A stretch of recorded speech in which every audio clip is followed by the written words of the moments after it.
Hello and herzlich willkommen zum Auf die Fresse, the WXW Review podcast in English. I'm Ian Hamilton, joined once again by Mike Kilby. And Mike, been a lot going on since the last 4 shows, but I guess most of it away from the wrestling ring and on the football pitch for you, hey? Yes, it was obviously a hotly contested semi-final between us.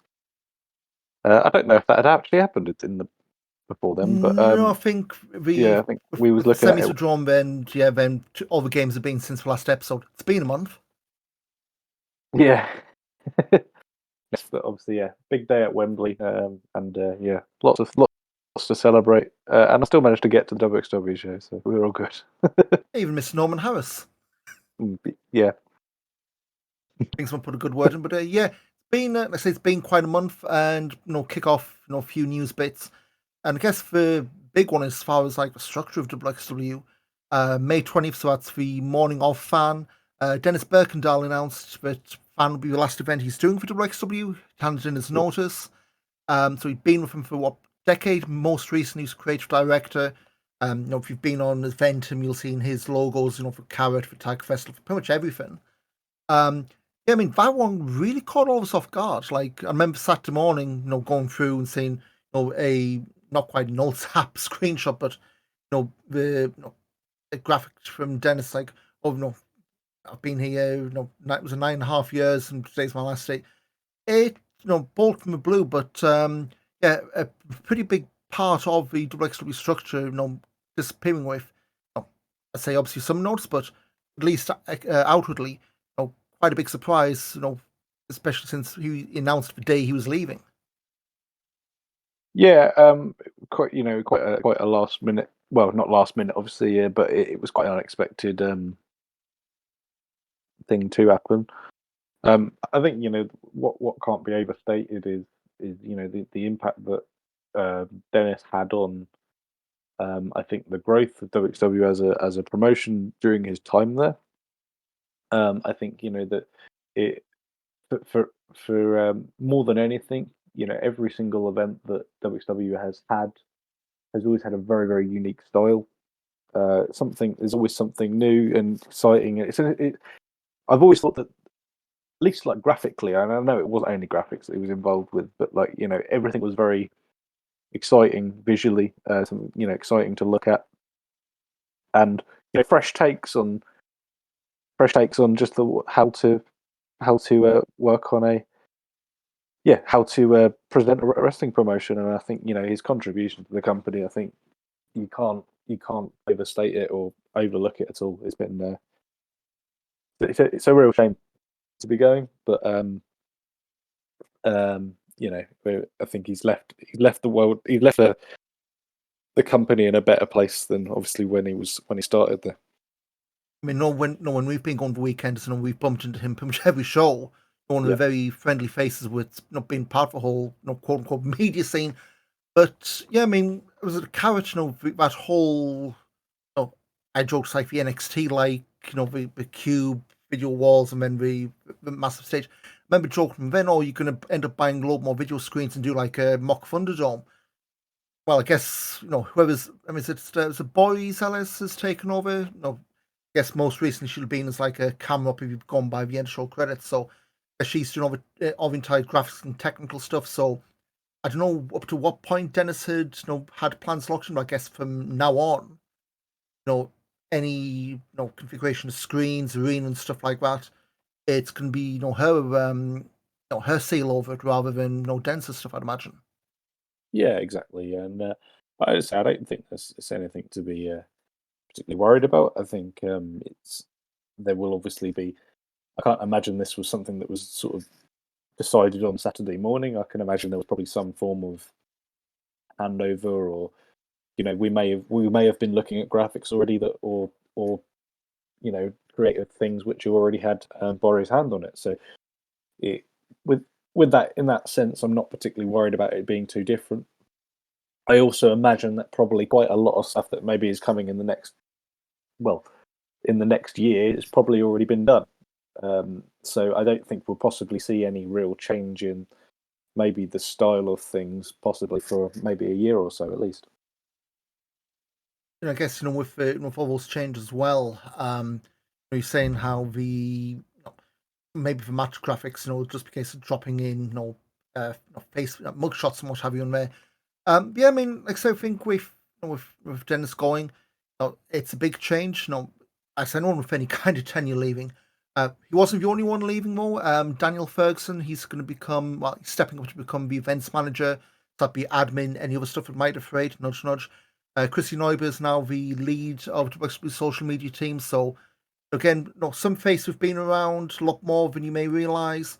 And again, it's no case of let's get XYZ in to handle social media this weekend. It's people who have been around the company. I guess where it has been, staff bought me work up, and yeah, so it's changes, but not really like wholesale stuff. But yeah, be interesting to see where or how the lay of land with WXW, at least as fans and viewers watching, how that's going to change. No, if it does, if you know what I mean. Yeah, exactly. But as I say, I don't think it would have. Like I said, I think there's been a quite. I don't presume it was a last minute thing. So I think there's a lot to be interested in. But I think yeah, there's a lot. There's a good. I think I'd say there's obviously going to be a plan in place and things to go for the future. And say I think a lot of it will probably be business as usual, and we probably won't even notice. And absolute worst case, I'm sure Warren Chappelle's got like a lost password reset feature if Dennis hasn't handed that over. But so out for the old guess and few new announcements. So obviously we've got World Tag Team Festival coming up, what, just under 3 months away, isn't it? Time flies, but we've got four more names for Femme Fatales, the number one show women's tournament. We've got Nicole Matthews out of Canada, Eva Kolaski, regular from Hungary, Charlie Morgan, who debuted at Wheel of Wrestling in London a couple of weeks back, and Julia, who I know she's in Holland, she's got like a second name, but they're just announcing as Julia. Those four adding to High End for Femme Fatale. And we're 3 months away and more than half a field. Like some companies wouldn't even announce a single name this far out. Yeah, exactly. And I think it's one that I think I think it's worth them possibly stacking it because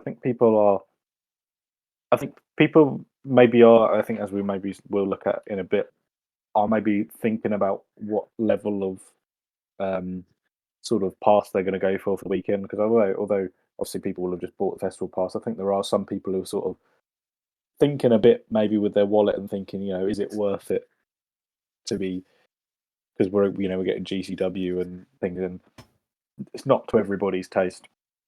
And I think it's important that Femme Fatale maybe does get bumped up quite early because that needs to be something that tempts people in because as good as the shows are, the We Love Wrestling show isn't the one that people are going to be going for. Whereas somebody really good booked for Femme Fatale may maybe switch somebody on from being just just a tournament pass to a festival pass. So Yep. Or even just buying the add-on ticket separately. But speaking of Tiger Festival, we had another team announced. Maggot and Psycho Mike have been added alongside the previously announced Fuminori Abe and Takuya Nomura, the astronaut. Um, I guess this is meant to be derogatory in any way. It's an Oberhausen booking. I thought they were quite a good pairing though in at Carrot. Yeah, I'm not saying it weren't, but I think as far as the second team announced, I think that's more for hey, you're going to get your comedy, you're going to get those interactions. Of course, at least last year World Tag Fest was 2 blocks, so you're going to get at least 3 matches of that team. So be interesting to see who else rounds out the field and brackets, I guess, when the blocks when they get announced. But yeah, so two terms starting to shape up nicely. Again, 3 months out. So we'll be expecting a few more announcements, especially with Drive of Champions in 10, 11 days' time. And of course, Shortcut for Top in August. Expect the bulk of those announcements to be made by the end of Shortcut for Top in August. A couple of announcements. Jörn Simmons out of action for June. He's picked up an eye infection that Safar means sand attack back at farm. Touting a return in Frankfurt for Jörn next month. Patrick Bork returning at Driver Champions. We'll go over this when we go through the card runs down. He'll be getting a shot at Lawrence Roman shotgun title, and may as well talk about it here. 3 months, maybe bit long from the big debut at Carrot Weekend, but hey, we're keeping the GMC guys up against Amboss, so that's kind of telling me they are maybe building up to Cage in January. Yeah, I think you could certainly do that. I thought it was quite interesting. Felix said, it was yesterday or that couple of days ago, said that you could make a case that Patrick had the best pro wrestling debut ever in Europe. Won that one from Ambition. I don't know if I can 100% agree on that, but I'd say I think it's it was one of the most sort of hotly. Well, it was just one of the most rowdy sort of crowds that I've ever felt I've ever been at like an Ambition show, and yeah, I think it's a good it's a it's a fascinating match. I hope he kind of keeps with the style he's got and doesn't kind of lean too heavy into the wrestling. I think with Borg's debut, I think it was one of those we didn't know what to expect at all. I think some of us were expecting, oh, it'll be schooled, or it'll be like a dive, that kind of thing. But the fact that you had That was great. all the rowdiness, you had the big fight feel, as some would call Yeah, it. It felt like it was slap bang in the middle of Saturday afternoon Ambition. That match felt like you witnessed something special. Okay, maybe even if it turned into nothing else and that was a one off, you saw, hey, at least as as an outsider, a guy whose name I'd never even heard of beforehand, yeah, and you had a crowd who were white hot behind him, a crowd was going to be on Lamboss's back, and just those two elements of combustion. Now, is this something they can repeat second time? Is this something they can build into? I think we said at the time, Kafik Schlacht in the new year. Who knows? But ever given it a shot by the look of it. yeah, exactly. And that's he has that's the kind of the beauty of the shotgun title is it should always be maybe people a little bit left field, and I don't think he can be any more left field than this. But he I has guess earned it. I guess not quite left field since he did a promo at the London show, more or less saying this. Michael Oku's back in WXW July and August. He's been announced. Is it Bremen, Frank? I'm going to have a look at these dates because I know definitely Shortcut the top's one of them. Yeah, So Frankfurt, Shortcut, and Frankfurt, Bremen. Shortcut, and the Tivoli in Bremen. So yeah, guess even if Newcastle's Champions League return goes south in a hurry, Michael Oku's kind of a long running new by the look of it. Yeah, and I say it's the Bremen show is Wembley weekend over here, so it's Bremen. So it'd be Bremen, I presume, 11th anniversary for a Rev Pro, and yeah, so he would have potentially quite a busy weekend. Get those air miles in and hope to God there's no strikes or flight delays. Yeah, It'd be typical of them. I mean, was it the Arrows when they did that recent Rev Pro run? Every single weekend they came and just felt like they had flight delays, like redirected to East Midlands, train yeah, issues from there, and then of course they were opening match. So yeah, hopefully we haven't jinxed it, Michael. But yeah, returned to WXW and a potentially very busy weekend at the end of August. But so yeah, there's a few names over in Europe, and I guess we've got two names now we need to look for in Japan. America, but first, we're going to head over to Japan, and I guess for three people who get this.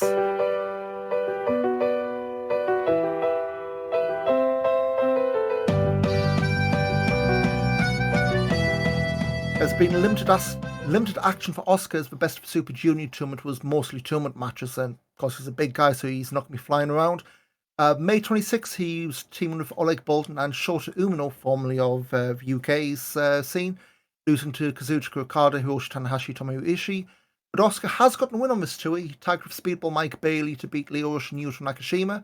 And if you've been watching Mike Bailey's Best of Super Junior blog, he's popped a few times on there as well. So yeah, getting maybe a potential lane with Impact, although we've made no secret we want to see him on excursion over here.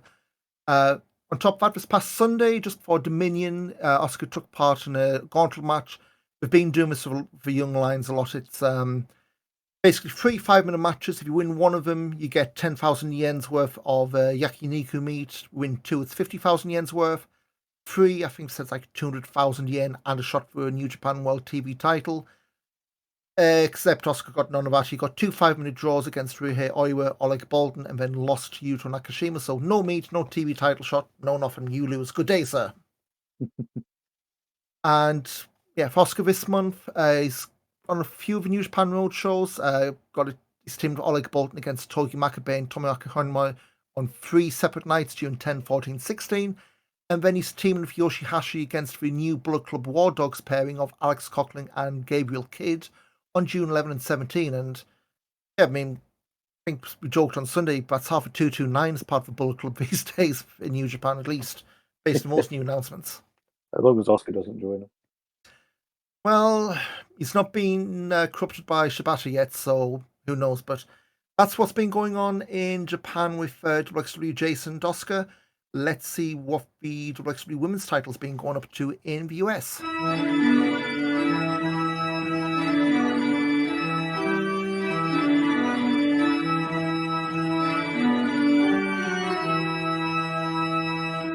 So Ava Everett, of course, left Germany last month in April with the women's title, so she's been defending it in the US.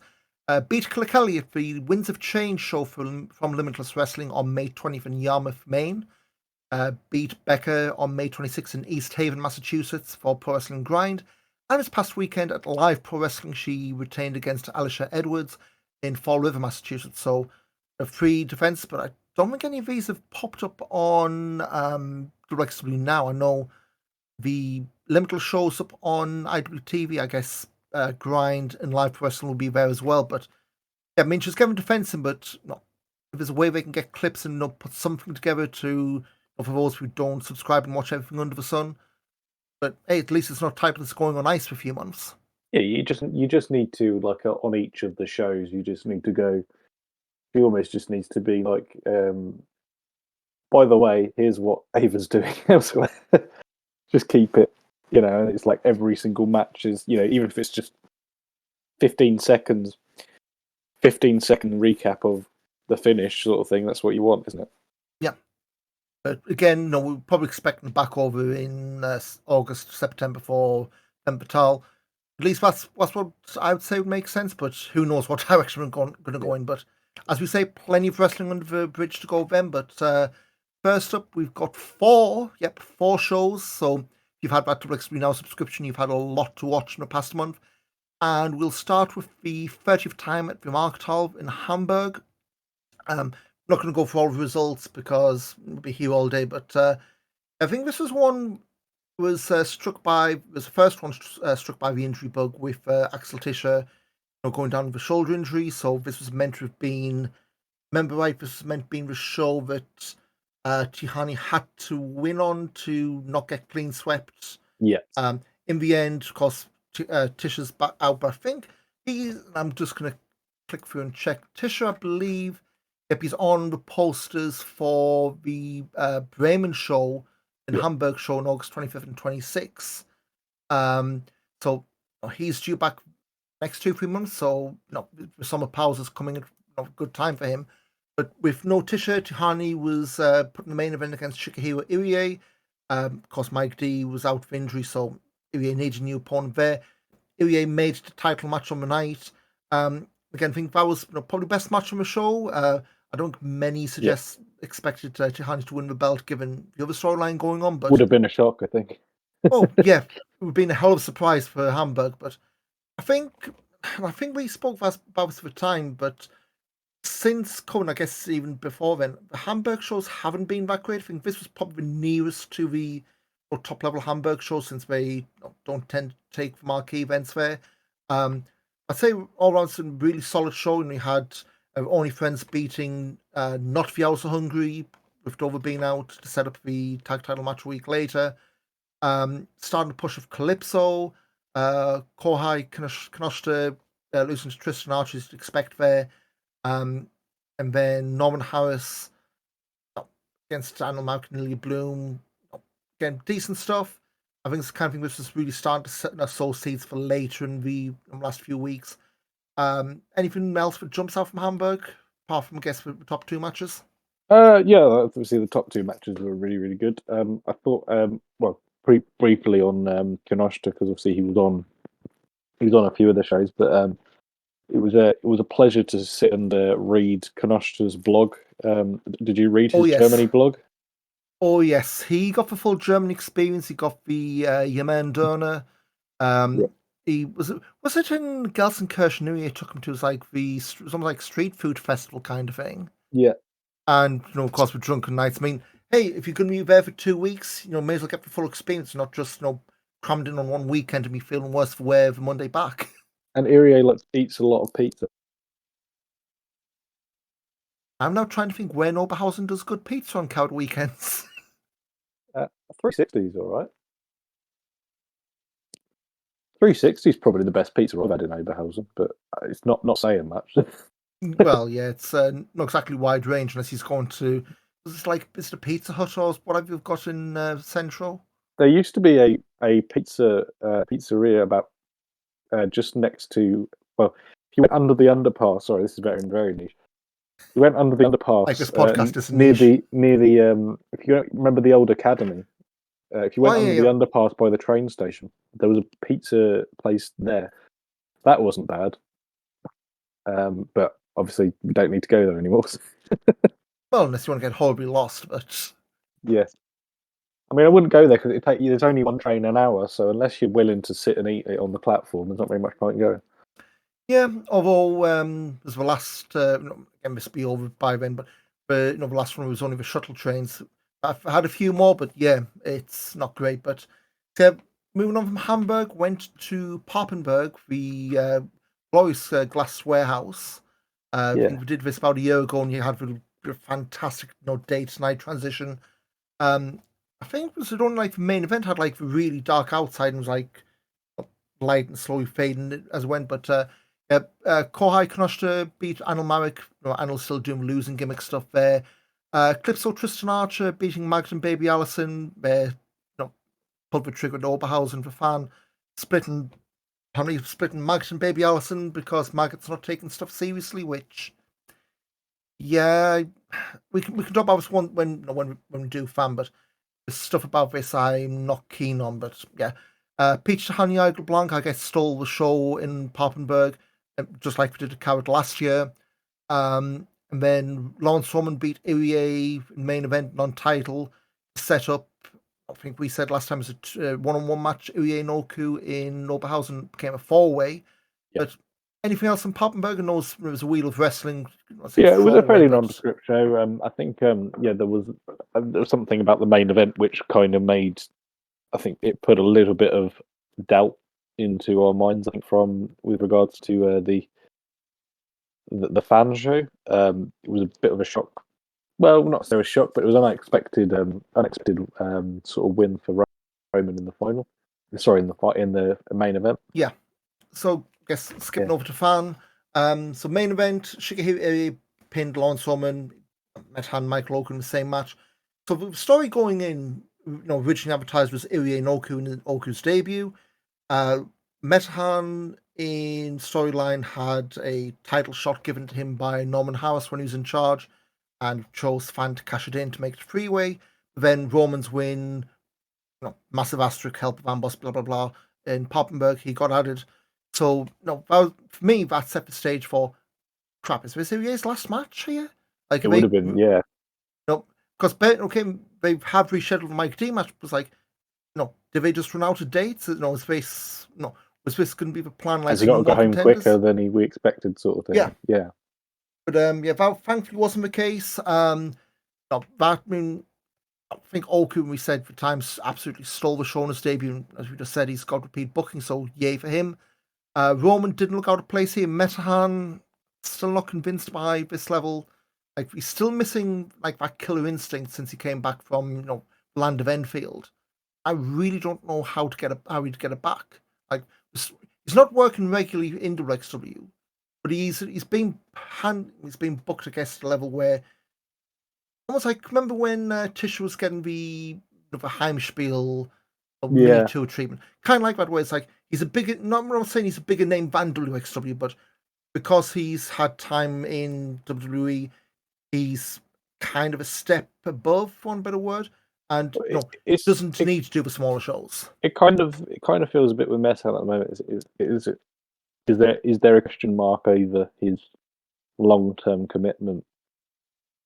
It there's the spectre, which again, I personally don't think it will come to be, but there's the spectre of NXT Europe sort of looming over us as a thing, and you'd think maybe you'd Meta have someone who's just they're waiting for that. He's waiting for that, so it's kind of there's not really much point putting a strap on him if he's going to be gone again in 4 months, because they could announce it next week as we speak now, and then it could be starting again in September. That's the worry, isn't it?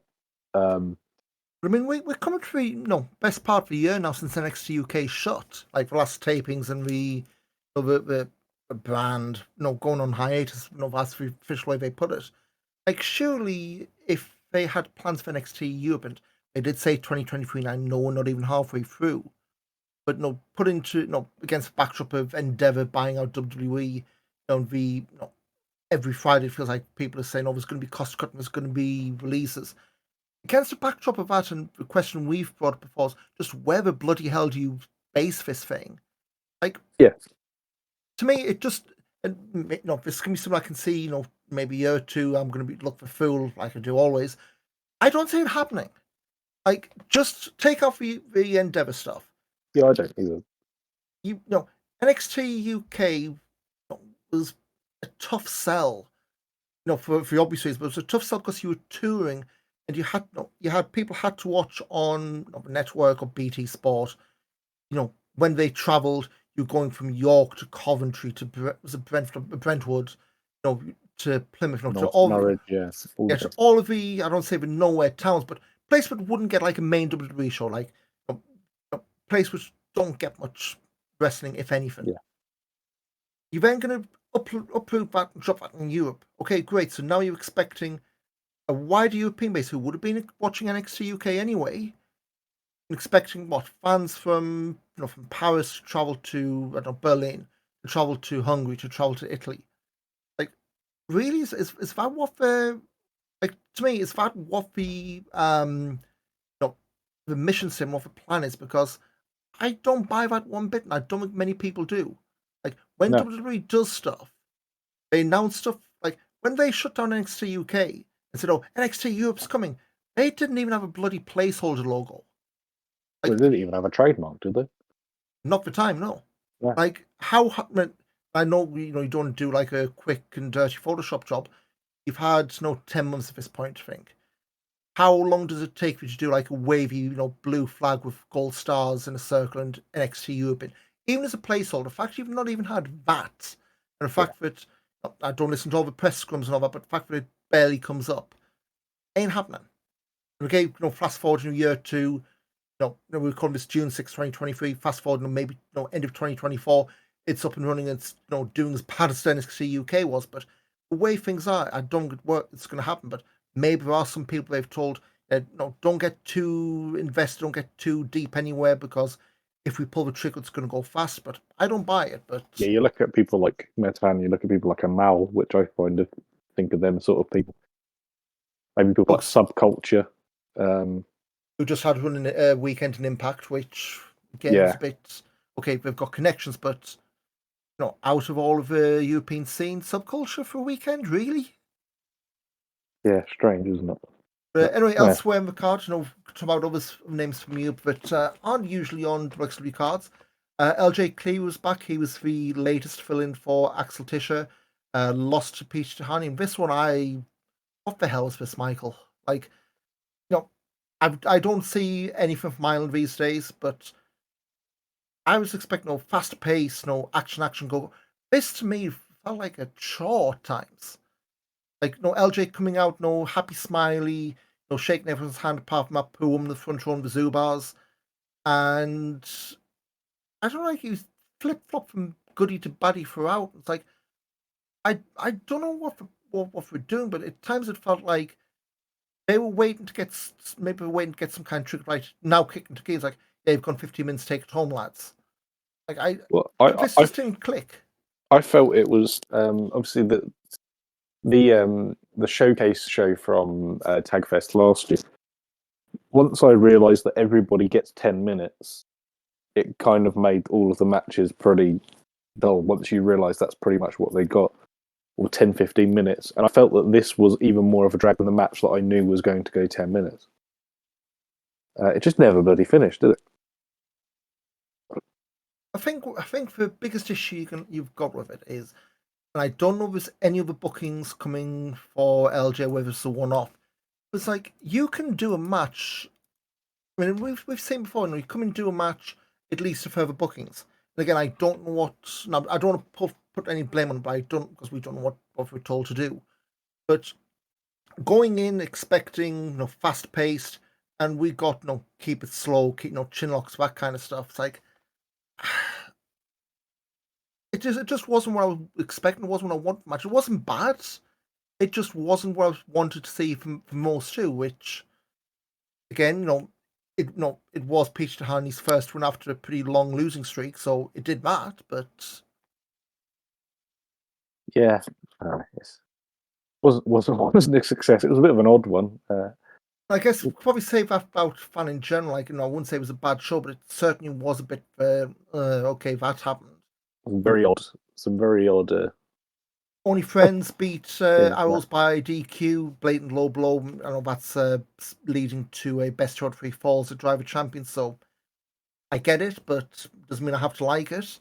Lumberjacks strap match, Norman House, Pindia and Simmons.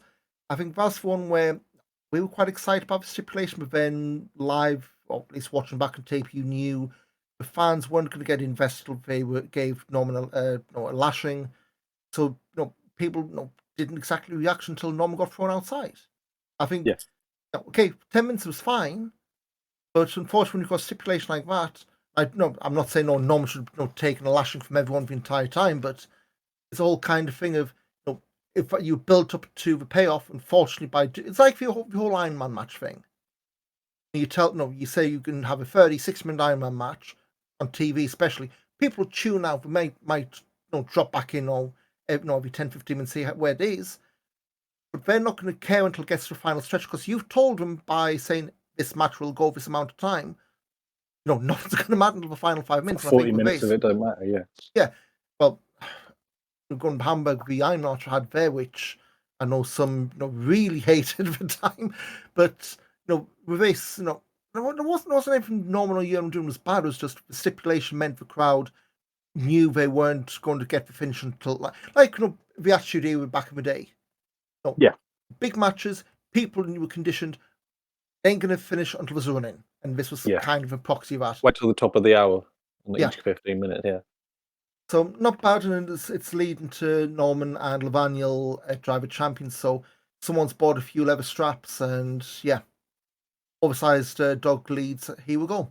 Anil Marek finally broke his losing streak. Team of LSG and Ilya Bloom to beat French Doors and Kohei Kinashita. Again, pretty decent match. I'd say it's probably one of the better ones on the card. Again, you can never have a bad 6-man tag. This was a bit of a sleepy. I think it's one of those, because the main story going in, apart from Anil's losing streak, it's the first time Senza had been back since he lost his mask. He's now released in direct wrestling without a mask. So it's Joseph Fenech Jr., the name he's gone by in France and elsewhere. I guess it's the first step for metamorphosis towards that, if that is the direction. If it isn't, you'd expect him to get a mask back, but the fact he's said no for mask now would tell you that that's the way it's going. But yes, pretty good. Senza, I think, took the fall, and we keep going that way. Calypso, another win, this time over Maria De La Rosa. I think this is the one where it was the 3 count that was like it wasn't one, so Maria took a dodgy loss there. Levaniel over Svarmin, Tristan Archer over Maggot. So this is the one where they pulled the trigger. Maggot's losing streak.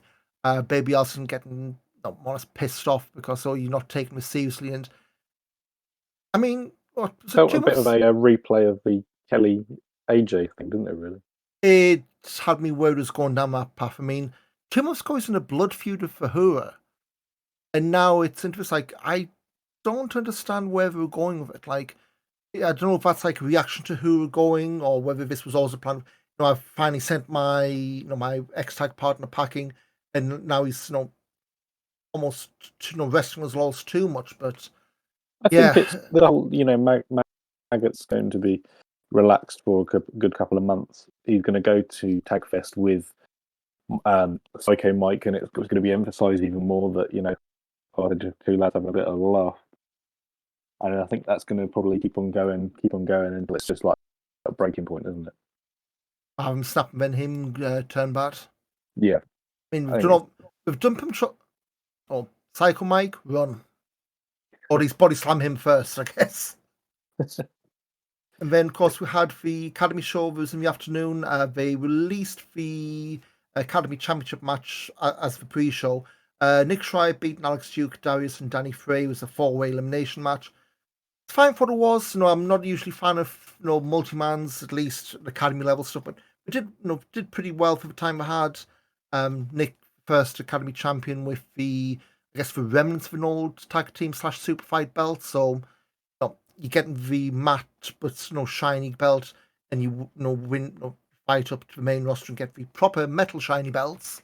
I know we've been airing the Academy show matches on the WXW Monday streams. I've not. I'm planning to watch more back and put one big review. I think the last match is out on Monday, coming up as we record this.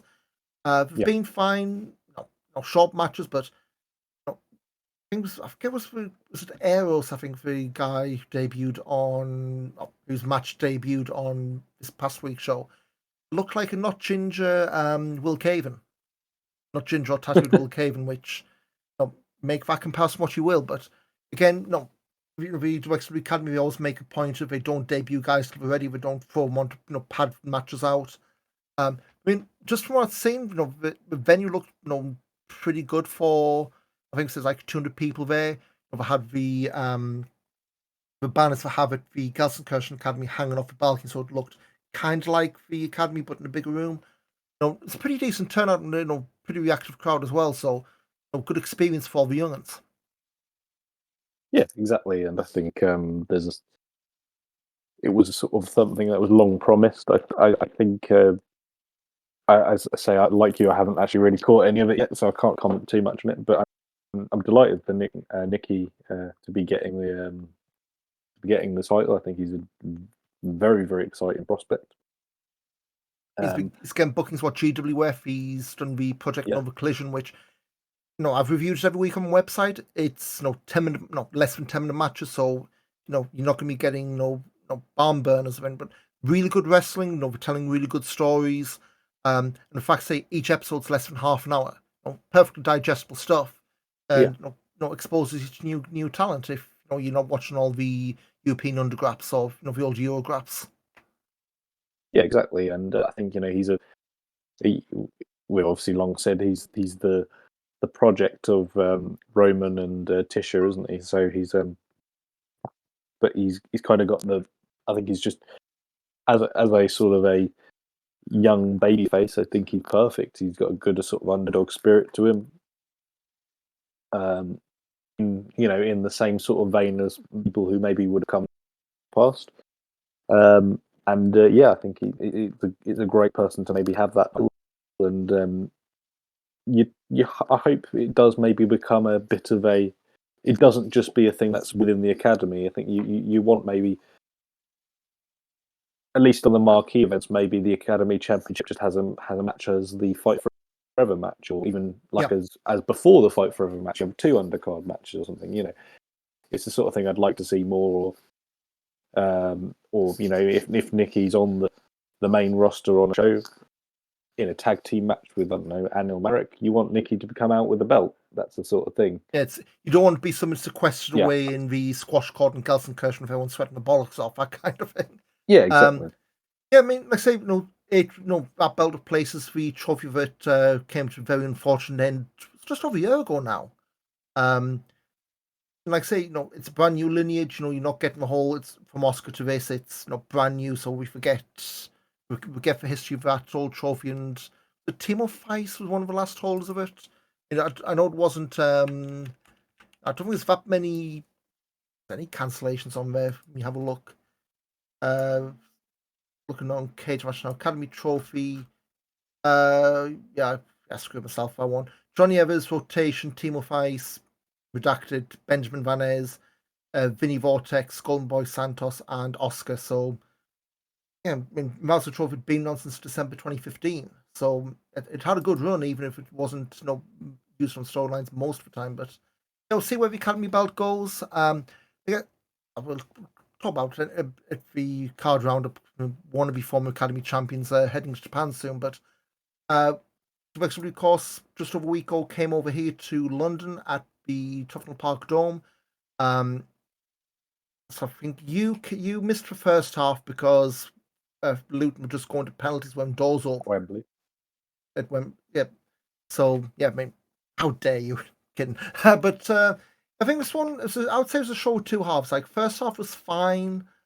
This one again had a few card changes on the day, which of the night before, which yeah, softened maybe a show that people weren't calling true to WXW, but what's that to say for most recent shows? But Maggot beating Leighton Buzzard in a decent opener, which kind of snapped Maggot's losing streak. Which I'm not sure if doing that on London was the way to go. Maybe do that, Driver Championship, that whole number 1 versus number 30 thing. Maybe snap it there, but we did it here. Norman House beat Philip Michael of PCW. A little bit long, Philip Michael doing, I think he won his Preston City Wrestling's Road to Glory thing this year. First time I'd seen him, I'd heard of him, but yeah, he was fine in the role. But again, he's never going to beat Norman Harris, on a spot show. Massimo Pesca submitted Maria De La Rosa, and this was another one we talked in at Fan. Maria losing to what looked like a 2 count. Pesca had her in a ground octopus thing. Task was referee, took her not responding as a submission. The way they reacted afterwards, it could easily have been a mistake or part of the storyline. We'll see where that goes. Obviously, with Maria, I think she said she's retiring, is it in September? Yeah, she's setting up a promotion in Spain, and I don't know whether that's going to take up a lot of her time or. Finalised my booking calendar scheduled until September. I abandoned my wrestling activity as a pro wrestler from September 22nd, 2023, indefinitely, both nationally and internationally, setting up We Are Wrestling in Madrid. I think you mentioned before their debut show, they're announcing Samurai Del Sol or former Callisto against Carlos Romo, which that's a way to grab eyeballs. Yeah, it's an impressive first match, sure. In Madrid on September 30th, if anyone's looking to make the trip. Week after Tagfest. Maybe get Carlos for one of those shows. But going back to London, House of Hungry beat Ilya Bloom and LSG to retain the tag titles. Obviously, a pretty good match. Under 10 minutes, they went quite for clip. We're saying about Nick Schreier being the Academy's pet project. Ilya, I think they're they're warming up. I mean, I don't think he's going to be even getting a shotgun run anytime soon, but he's on the undercards. He's quitting himself really well. Him and LSG he's established himself already, really, hasn't he? Yeah. I mean, we were talking about Patrick Bork. I think Bloom's rookie year last year, one of the best in anywhere in Europe in memory. Without for trophy, hey, hot young star wins big belt and then has a massive fall off his companies can be prone to if you've got a hot act coming up. It's just been consistently just good performances. Yep. Yeah. Again, I guess with LSG going back to the States, I don't think many expected him to win the tag titles, but they came pretty close. And again, Robert Dreiskin needing to interfere to save the belts for Amboss here. Then first off, main event, Paige Tahani beat Michael Oku just over quarter of an hour. I thought it was a hair below the match we had in Austria. Again, so this where it kind of goes a bit weird for me. So the story, the promos going in, Oku's like, I made my debut in the Dome. My last wrestling match in the Dome was 4 years ago. This is my house. And then after the show, he said, yeah, this is my first singles match in the Dome. I was like, yes, it was. Which was a bit. And then you had the whole, well, do you cheer for the local lad or do you cheer for home promotion? And you had a bit of a mixed crowd. I mean, there's one guy right behind me who really hated Michael Oku. I don't know if you've seen it on VOD. I think at one point, you could hear someone scream, have at you, Rev Pro. I think the guy was more upset at Michael Oku being a Rev Pro guy than just being in the match. But yeah, he's only got. I mean, I know tribalism's the thing, but yeah, he took it really personal. But how dare this Rev Pro guy be in WXW show that happened to be in front of 205 people with progress earlier in the day, but that's just me. But if it was a decent match, I think you run this one back in Oberhausen, especially on like a festival weekend where you've got a lot more international fans, and it's just the WXW show. Then it's not people going to progress and then coming back for something they maybe don't follow in the evening. Yeah, we did really well. They did all his usual stuff. He's aware of enough of us not to dive and land on us at WXW, or he does it Rev Pro. Yeah, if you haven't seen it, it's worth going back to watch if you're cherry picking here. Yes. Second half, Charlie Morgan debuted, beat Harley Hudson. Harley, another late replacement. That was decent. Harley looked pretty good. I think something about a year or two in. You can see there's bits of edge work on, but in terms of character and look, she's got that down pat. So give it time and can probably be a regular, outside of Northwest you'd expect. Yeah. Although I'm not quite sure, was it Dan saying, this match is special, it's both participants' debuts? Like, pretty sure it's not. I'm pretty sure I've seen Charlie Morgan plenty of times before today, Dan, but one of those I know what he's saying, but it just came across really weird as a. He was a Oh, by the stranger. way, shotgun title, Lawrence Morgan beat Gary J to retain the shotgun title. Again, another sprint, just over 8 minutes. Gary J's in the UK, or was in the UK on Mini Tour, so we weren't expecting him to win. He didn't. Nor was I expecting Lawrence Roman to flip off at us for bringing back a bit of his past, but that's going to follow you everywhere once you go around wrestling like a raccoon once, That was a perfect, I think, sort of performance from Gary J. Actually, really, because he kind of came in.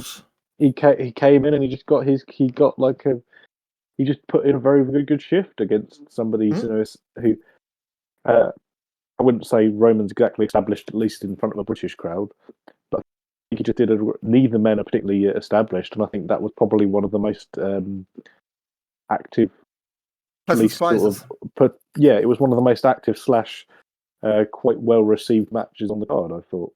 Yep. So I think that was a really good performance from both lads. I'm just thinking, Bloom, LSG, Roman. This was their UK debut, which absolutely surprised me. So I thought, LSG he'd have done, Ring on. I thought, nope. Of course, or Roman, PCW or something. Yeah, Gary J. He's done a few dates, potting around the UK. Roman, this first big run, so that doesn't surprise me. Of course, Bloom, sophomore year, as the Americans say. The main event, my chest still hurts just thinking about this. Shigehiro Irie absolutely slapping the hell out of Luke Jacobs. Just over 15 minutes to retain the unified World Wrestling title. Luke Jacobs not a fan of telling tell him his opponent's from Osaka and he's going to murder you. Yeah, no, I think certainly not. I think that this one I think was probably one of the best matches post Carrot I think WWE's had so far. Yep. I can't think of anything else as good as this at the moment. Two big lads locking lungs out of each other. What's not like? Yeah, there's no reason for it not to be good. I thought this was a really, really good match. Quite a lot of sort of heat on each other. Quite running at quite a fast pace. It didn't feel like a 16-minute match. It felt half of that. But yeah, with that in mind, it's a lot of it was a I thought it was a really, really good main event. Even if it was maybe one of only 3 matches I did see. It was but I think it came across well on tape as well as being live as well. So. Yes, I think again they weren't using the usual WXW cameras. I think it shows if you watch back on demand. Yeah, we get like 3 different color grades. Like I think it was Strickers messing about. Like this just looks weird. Like we've been spoiled by the TV OS cameras WXW uses in Germany, and it was like stepping back 7 years in time here. Like. And again, I'm not that technical. I know there's different color gradings and what have you, but the fact that I think it was this match was Norman House, Philip Michael. Hard camera had House looking tan, but another camera he looked red, like high blood pressure about to drop. It wasn't white balanced at all. It's Rev Pro. We watch a lot of Rev Pro. They do the same thing, but yeah, it just shows you. We take for granted WXW's production value. You watch a show like this. I mean, it wasn't unwatchable, But it's just those little things, just dive on your 2-footed tackle kind of thing. But Irie Jacobs, match for night. No, I'd say maybe diving on WXW now if you haven't got it just for this match. I think we'll be on the network in a few months, but who knows with their turnaround times. I, I, I I think do. the other thing to say, sorry, quickly, another mate on the presentation of the London show, is I just thought the dome looked terrible on tape. It looked like an absolute dump. And I consider the dome to be a venue which is probably one of my favourites, but it just looked absolutely dreadful on tape. Do you not agree? So and again, a lot of it's because it was a progress setup with different graphics. And I know it's a likely sponsorship deal. I don't know if you're doing this again. You put a bloody Funko Pop store in full view of ringside for half a show. Yeah. I mean, again, there's only so much you can do. Like I know they had sort of 2 rows of seats on one side, 3 rows on and 3 rows on the rest, and then standing. Um, yeah, like Progress have run the dome a few times. I know Eve do as well. There's something about the way the dome is now. Like I don't know. I took photos of my phone, being on the Instagram story for time. The lighting as well doesn't like. There's something about the dome. It's like a throwback and not in a good way. Like the lighting is awful. Those cameras didn't play well. I don't like. I get for trying to keep the Progress for uniform setup. It's like when you watch back on tape. It's like, is this 2023 or 2017? It just did not have the sheen that even the Yeah, but electric if you ballroom watch had. the WXW shows from 2017 at the Dome, it didn't look that. No. And again, I don't think Um, it's anything from the domes done. I think no. it's just the setup of the venue. And granted, I know Super Strong Style Night 1 did not sell well. I think the clicker, it's like the security guys for click to see how many people are in. They left out in full display. It was like 205 people there. So I don't know Oof. if they'd known it was going to be that kind of crowd, or they'd hemmed everyone in. But yeah, I think it's the kind of thing where ideally the show wouldn't have happened there, but running Saturday for the Electric Ballroom isn't an option because there's no club nights running on Saturday nights, which I Well, it guess. was at one point, but not now. So okay, well, my understanding was they couldn't get Saturday, so maybe they expected a low crowd, which I think Yeah. says a lot more. But yeah, I mean, it speaks to the other issue we've said in the past of London doesn't have that much in way small venues. When we talk about like all in weekends, like there's no Res Gal anymore, so there's super small shows can't run. You've either got the ballroom like Progress have got, you've got Tufnell Park that Eve's got, and everyone else is pretty much locked out in London because there aren't the venues. Yeah. Of the 229, which right now seems to be only Rev Pro running, which I don't know if Handy's seal some kind of exclusivity there. Yeah, I think maybe the 229, but I think the 229 would look a lot better for a WXW show for sure. But Well, Rev Pro and yeah, WXW would be a lot better pairing, but that's just our yeah, opinions, yeah, heavily biased. But yeah, same about Irie and Jacobs. Progress ran this back the next day over Strong Style Weekend. If the spoiler, yeah, they already tweet this out, so who cares? 1PW is running this back this coming weekend in Lincoln, so they're getting very familiar with each other. And again, I didn't see much about the Progress match. 1PW match, I expect to surprise a lot of people, different audiences. But yeah, but gel well together, and who knows, maybe it'll be a fourth go round before Irie goes back to Japan. yeah. Chuck it on first round of carrot. I've heard much worse ideas. But Yeah, so that's cool. 4 shows in a month, and guess we've touched on fan felt a little bit flat, but I know as far as the roster to Wexley's got, like, is it the point where we've had sort of run of too many guys who have had a run and run the course? Because like to me, it feels like the matches aren't bad. I wouldn't say they're boring, but it's like feel like there's a spark missing. Like I know we've said it's this the Papenberg show now a year on from Dennis Stolen getting injured, and we've been pining for Dennis and Hector and Victor's to come back. And I know Hector worked GWF in Berlin the weekend, so he's still around. Dennis, we've heard neither hide nor hair of. It just feels like the last few shows, like in the S Injury, Bugs Biden, like there's a lot of stuff just feels weird. Like, you had Levaniel was stripped of the title, It feels like but you can almost set your watch to the cards, doesn't it? yeah, it's like with Yeah. Levaniel, like he had the belt stripped of him, but at no point is he gone, "Hey, Irie, I want my belt back." It's been diversion of norm now. It's the yearning Levaniel stuff again. It's like I don't know. It's like I don't know whether Lavagne's that's been told that he's not championship material, and he's just accepted it pretty much, hasn't he? pretty much now. There's no board direct, no sporting director, so there's no big bad guy. No telling him that. I just feels a bit. And we said this for time, like Levaniel as champion was something they were painted into, and Carrot was the way out, which again in hindsight I'm not complaining about. Anyways, champion has taken my belt worldwide, but it's left Levaniel in a really weird spot, and like I don't think it's hurt him. Like he's not getting less reactions. It's like that Yeah. just feels like it's an obvious loose end, and you're going down, elsewhere in the card, another tag division. Okay, it feels like it's very much one tag team. When they move on to the next one, since I'm not counting French does because that feels like it's a That's ticking over, yeah. time bomb for the moment. It just feels like we've got enough of the card, but the depth doesn't seem to be there. Yeah, but you had Rot and Flop return to the Heroes Welcome at And Carrot. then where are they now? Yeah, where are they now? Mike D, I don't think has been used particularly well, despite how hugely over he was at Carrot. I think with Mike, he was injured, wasn't he? Yeah, he did get an injury, admittedly. Yeah, Hector is, although he's a lower mid carder anyway, but someone like him, he's kind of not around. You have Heisenberg, AWOL.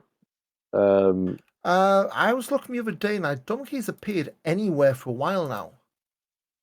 I thought he did another show quite recently. I want to say, but I may be mistaken. Vincent Heisenberg cage match, his last appearance. EPW in Luneburg mid-May. So he's active again. Yeah, but he did nothing since the loss in the road to Karatumbi. He's done a few in May. So EWA in Gersdorf. He did. I think we complained about the Simmons and Heisenberg stuff maybe going on for a bit too long, but there's a bit of carnage in the mid card which I feel is completely missing. And I'd be all over a bit of a Heisenberg, Mike D, Monsters Ball sort of thing in the mid card. It's the sort of thing that would be very, very useful. I think it would be you want to do a Maggot versus Heisenberg thing or something like that. There just needs to be something. You need mid cards, not in terms of gatekeepers. You just need something there where not so much this guy's going to lose, he's going to go, but just guys who are not a fixed. Like we called Hector the glue of WXW last year, and that's kind of evaporated away. You need guys there who are not just said you watch, but just like they're in the cards.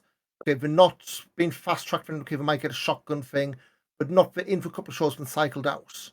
It just feels like right now, okay, throw London out because you're never going to get a full no carve out locals on. Like got Safar Mean who last I checked was a dead end. It was iTouch. Then he's been phased out of Safar Means in, and now it's vaguely Metahan's mates, even though you've got bloody direct line of Metahan and iTouch from even then when from days old before pandemic. Yeah, so you had that. And even some of the close set shows. Tristan Archer, okay, I would say he's been faced for mid card, but he's not one guy you can keep there and used to I don't know whether it's longer match against your Danny Frazier, Nick Schreiers or what have you, but in that mix. I think that's the thing that's lacking is just not enough people in that mix. It's quite a thin roster, I think, at the moment. I think where we're probably going to see is we've got Shortcut for top in August. You're going to need 30 names of that Rumble, and I think that's where the tell's going to be. And I don't think they've ever gone full bore in terms of, hey, he's all, he is a random name from past. He's another random name from past, but like I know he ain't one of our favorites, but for these last few shows, I don't see Mudo. I know he recently came tag champion GWF. There's a name that's been shuffled out. Yeah, You know, just going through that GWF cards, see if there's any other names that jump out. Um, I mentioned Hector. I touched mentioned before Meta. Yeah. The Tim Stubing, him and this is gonna be deepish cut. Him and Leon Van Gaston. There's a guy who's completely fallen off the face of the earth. yeah, Grant, because Cage Match, his profile's locked down. But just before the 20th anniversary thing, we did Tim Stubing and Hector, not Hector, Leon as the Hanover Hurricanes. yeah. And then again, I'm looking on Tim Stubing's Cage Match now. I would not be surprised if that was his last WXW booking. No, because I remember we did that Possible. whole, because we did that, yeah. So we did that whole thing for Scotch Grand Prix 2021, where we become a tag team, and we did the whole, Tim had a spot, Leon, wanted to test him for it. Leon beat him and got part of that, the cluster mess. It was Tag Grand Prix. After then, take out some Comic Con shows in Dortmund, September 2021. We did a Wheel of Wrestling Zoo Garden, which was taped beforehand. Tim Stubing's last appearance was Road to 16 Carat 2022. When we did Yeah, Return to losing to Hector. Like, I, again, there's probably reasons, but I don't get how you go from building, new tag team set up in the close set era to new tag team where? nothing. Yeah, Like, just gone. something, yeah, gone. Rambo, again, there's another guy, who was more over than Meta Hanover Cowder Weekend. And again, let's have a look. Is he did Frankfurt, Wheel of Wrestling, 16 Cow Gold Revenge. He did all but traveling, then nothing since April. Like, I get it, you're shuffling people around, but if you had Metahan, you've got, Safaramine, I get it, you have your choices, but it's like when you see names completely drop off and you get mid cuts, which could do a bit of freshen or even just different names. I don't know. Let's say for tag for a shortcut, maybe some of these guys come back, or do we end up with a load of academy guys in the bill? Yeah, if you end up with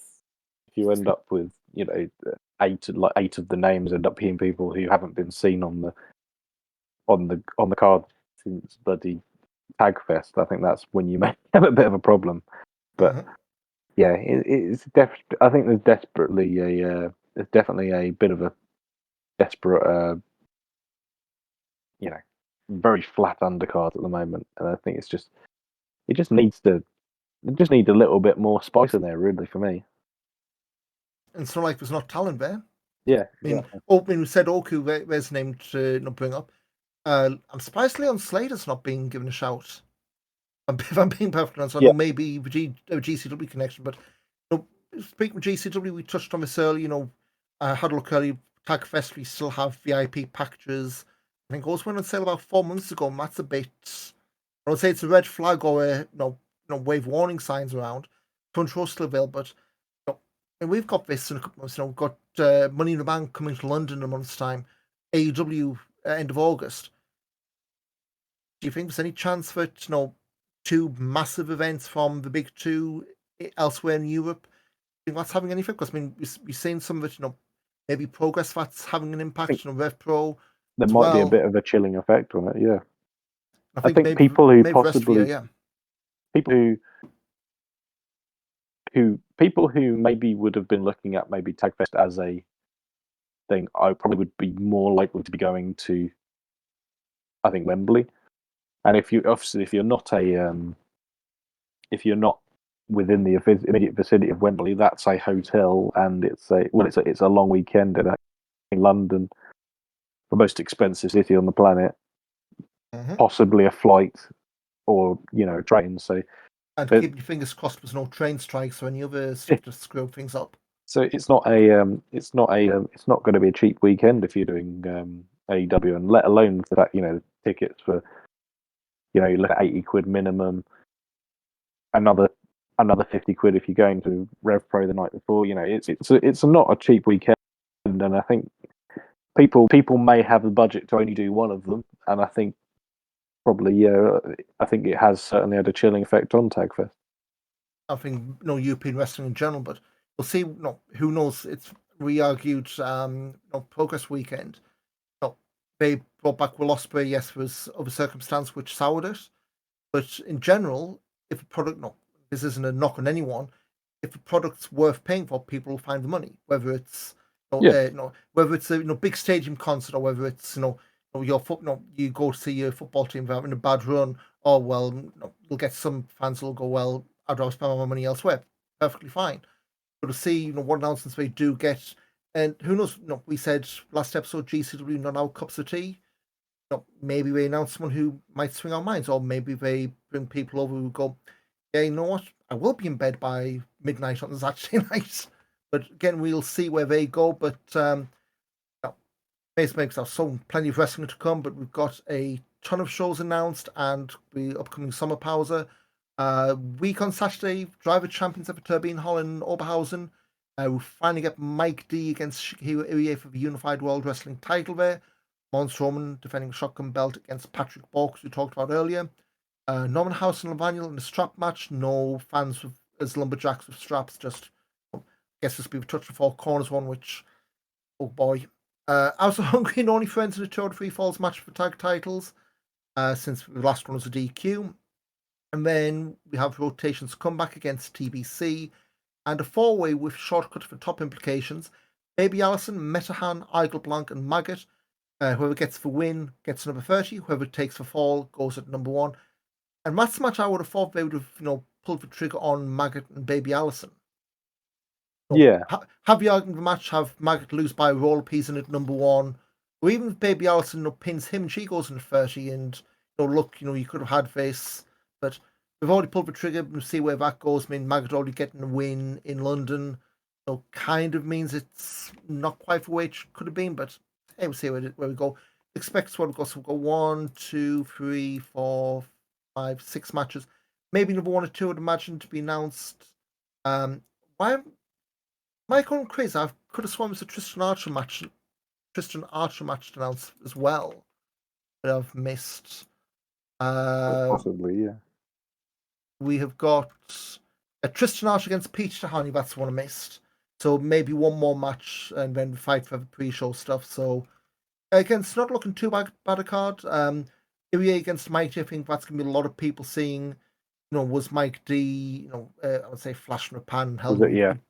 He'll break my balls. I think he put in that promo. It got released a few weeks back, but see how he goes there. I mean, if they do the title change, I think that's going to be a big sign. I know Irie's around in Newport. I think we've seen September. I think we've seen. But I also don't think if Mike loses, I don't think it's a death knell. I think as well, if it's not here, then it's a case of against who. I suppose if he doesn't win this, I guess that puts all the eyes on Shock at the top in August. But yeah. Day afterwards, we've got Fight Forever, Armor Park Gelsenkirchen, 2 tapings. We've got, so working up, Devlin McCarb against Ruthless Lala, Massimo Pesca challenging Nick Schreier for the Academy belt, Isaiah Wolf against Michael Knight with the CZW influence coming in because they're training in Europe for the next couple of weeks. The first match they announced was Bobby Guns against Tempesta, former Vinny the Beast, Vinny Vortex. It's basically Vinny's last match before he's heading over to Japan to wrestle full time. And talk about a booking that catches you off guard. Like, I know he's been doing a lot of the academy shows, under the mask since coming out of COVID. But Vinny the Beast going to Japan full time, I think we said as well. So it's not going to be like a couple of weeks. Been very interested to see where he lands. Yeah, that's kind of the question, really. Is he just is he going over for a tour? Is he going over for for a year? Is he going? That's kind of the question. We've seen Mendakara do a couple of tours with Big Japan. Drew Parker's based over there now.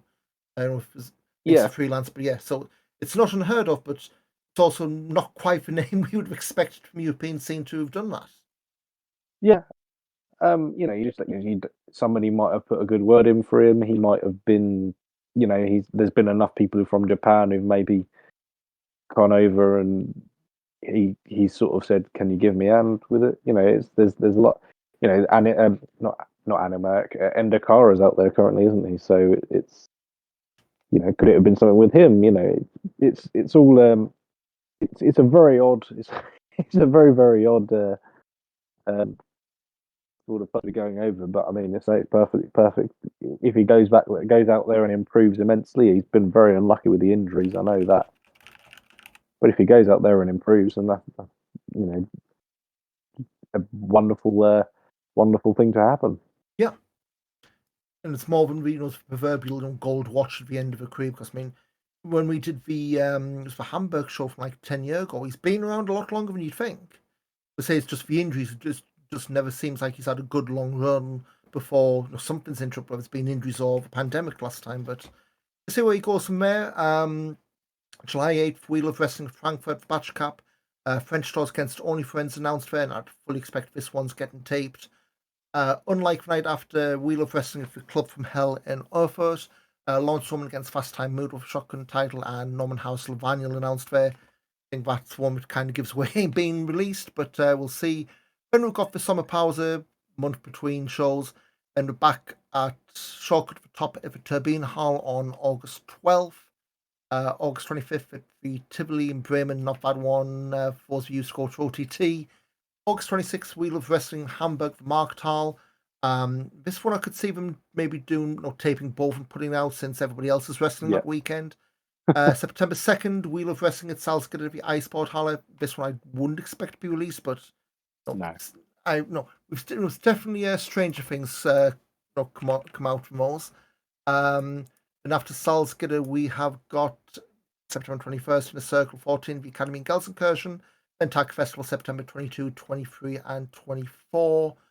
And yeah, then going further ahead. Yeah, that calendar is looking full. And I could have sworn it's not on their dates. I could have sworn they'd announced somewhere in Regensburg. So they're starting to go back to the, shall we say, the lesser spotted towns they used to run in.